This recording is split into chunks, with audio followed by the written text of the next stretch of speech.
তো হ্যালো বন্ধুরা, কেমন আছো? নিশ্চয়ই ভালো আছো, আমিও ভালো আছি। তা আজকে সকাল সকাল মালা লাইফস্টাইল ব্লগ ভিডিও নিয়ে চলে এসেছি তোমাদের জন্য। তো আমাদের সর্ষে ফুল গাছগুলো দেখুন কত সুন্দর হলুদ হয়ে গেছে। আর এইদিকে তোমাদের দাদা ভাই এই পুকুরের থেকে মাছ কিছুটা ধরে ওই পুকুরে দেবে, ওই জন্য জালটা এই পুকুরেই ফেলেছে।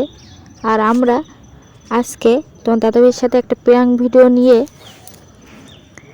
ভিডিওটা করছি, যেহেতু সব বাড়ির জিনিস দিয়ে আজকে রান্না করা হবে। তো প্রথম জিনিসটা হচ্ছে মাছ। আর মাছ আমরা বাড়ির থেকেই বাড়ির পুকুর থেকে ধরছি। আর কি কি জিনিস দিয়ে মাছের সঙ্গে রান্না করা যায়, তো ভিডিওটা দেখতে থাকো, তাহলে বুঝতে পারবে। তো দেখো বন্ধুরা, মাছ ধরার জন্য জাল ফেলে হচ্ছে না, ওই জন্য মাছ জাল দিয়ে গড়িং দেওয়া হচ্ছে। তা বড় পুকুর, ওই জন্য দেখুন একটা জালে একটা পুকুর ঘিরে ফেলানো হচ্ছে। তো দেখা যাক আমাদের কপালে মাছ আছে কিনা। তো মাছ ধরার জন্য আস্তে আস্তে আমরা জাল নিয়ে এগিয়ে যাচ্ছি। তো এবার জালটা তোলা হচ্ছে, দেখা যাক মাছ হয় কিনা। তো দেখো বন্ধুরা, অলরেডি আমাদের একখানে একটা মাছও বড় মাছ হয়ে গেছে। আর যেহেতু ছোট পুকুর, ওই জন্য মাছটা তাড়াতাড়ি পাওয়া গিয়েছে, না হলে পাওয়া যেত না। তো এটা হচ্ছে পাঙাশ ট্যাংরা মাছ। আর তোমরাই গেস করো যে মাছটা কত কেজি ওজনের হবে, 1 কেজি না 500 না 600, তোমরাই বলো। আমি মাছ দেখলে বলতে পারি না যে কতটা ওজন হবে কি না হবে। তো তরকারির জন্য আমি প্রথমে ফুলকপি তুলতে চলে এসেছি। তো আর কি কি সবজি ক্ষেতের থেকে নেওয়া যায়, তো ভিডিওটা দেখতে থাকো। তো এই দিকে দেখো আমি জোরে জোরে টানছি, আর ফুলকপিটা অবশেষে টেনে তুললাম। তো আমি ওই সাইডে চলে গিয়েছি, গিয়ে দেখছি যে বড় ধরনের ওলকপি আর কোথাও লুকিয়ে আছে কিনা। তো আমি সব গাছগুলোই নেড়ে চেড়ে দেখছিলাম। তো পেয়ে গিয়েছি একটা বড় ওলকপি, আবার ওলকপি না, সরি বন্ধুরা, ফুলকপি। তো আমি আর একটা ফুলকপি তুলে নিয়েছি। তো আমাদের ফুলকপিগুলো খুব ছোট ছোট, ওই জন্য দুটো ফুলকপি তো হবে না, ওই জন্য 3টি ফুলকপি আমি তুলে নিয়েছি দেখুন। আর অনেকটাই ছোট ছোট। তো আমাদের বাড়ির গাছেরই ফুলকপি, ওই জন্য আমরা ছোট থাকতেই সব খাই। ওলকপিও বলো, আমরা ছোট থাকতেও খেয়ে নিই, আর ফুলকপি তো আজকে আমরা। আর দেখো বন্ধুরা, এইদিকে আমি পেঁয়াজকলি তুলতে চলে গিয়েছি। আর যেহেতু বাড়ির জিনিস দিয়ে আমি আজকে রান্নাটা করব, এভাবে প্র্যাঙ্ক ভিডিও তোমাদের সঙ্গে নিয়ে যাচ্ছি। তো এই ভিডিওটা কেমন লেগেছে বলবে কমেন্টে।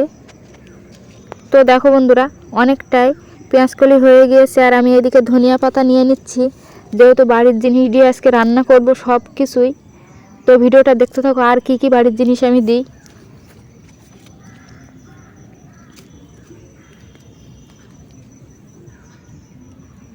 তো দেখো বন্ধুরা, বাড়ির টাটকা জিনিস দিয়ে তরকারি খাওয়ার মজাটাই আলাদা। যেহেতু বাড়ির পুকুরের মাছ আর সবজি ক্ষেতের সবজি দিয়ে আজকে সুন্দরভাবে রান্না করা হবে। তো মাছগুলো আমি কেটে সুন্দর করে ধুয়ে নিচ্ছি দেখুন। আর আমাদের কল থেকে কিন্তু জল পড়ছে না, পাইপের থেকে জল পড়ছে দেখুন কত সুন্দর। আর এই দিকে আমি কি একটা কাজ করতে গিয়ে কি ঘটিয়ে ফেললাম। আর এদিকে ফুলকপিগুলো আমি বড় বড় করে কেটে নেব, নাহলে ফুলকপিগুলো ছোট ছোট করে কাটলে পরে আর ঝোলের সঙ্গে মিশে যায়, পাওয়া যায় না খুঁজে। ওই জন্য আমি বড় সাইজ করলাম, কিন্তু তোমাদের দাদাভাই বলছে না আর একটু ছোটো করে দাও, ওই জন্য আর একটু ছোটো করে দিলাম। আর এইদিকে মাছটা আমি ঢেকে ঢেকেই ভাজছি। এই মাছের যা তেল, আর মাছটা ভীষণ ফাটছিল। তো ঢেকে ঢেকে আমি মাছগুলো ভেজে নিয়েছি। এরপর আমি ফুলকপিগুলো এক এক করে কড়াই দিয়ে সুন্দর করে ভেজে নিচ্ছি দেখুন। আর এইদিকে ফোড়নে আমি দিয়ে দিচ্ছি শুকনো লঙ্কা আর জিরে। আর এইদিকে পেঁয়াজ, রসুন, আদা সব রকম দিয়ে সুন্দর করে কষিয়ে তেল না ছাড়া অবধি আমি এটাকে কষাতেই থাকবো। আর দিয়ে দিচ্ছি স্বাদ মতো নুন হলুদ। তা নুন হলুদগুলো দিয়ে আমি সুন্দর করে তেল ছাড়া অবধি আমি সুন্দর করে কষাবো। তা কষতে কষতে আমার তেল ছেড়ে দিয়েছে দেখুন। আমার না মশলার তেল ছেড়ে দিয়েছে। আর এই দিকে আমি পেঁয়াজ কলি আর আলু সুন্দর করে কষিয়ে নিচ্ছি দেখুন। আর এই দিকে কষানো ভিতরেই আমি জিরে আর শুকনো লঙ্কা সুন্দর করে বেটে এবার কষানোর সঙ্গে দিয়ে দেবো, দিয়ে সুন্দর করে কষিয়ে নেবো, তাহলে খেতে টেস্টি হবে।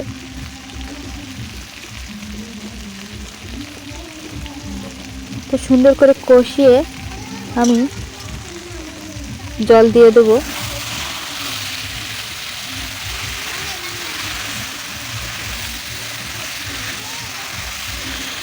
তো দেখো বন্ধুরা, আমি জল দিয়ে দিয়েছি আর কালারটা কত সুন্দর এসছে সেটা একবার দেখুন বন্ধুরা।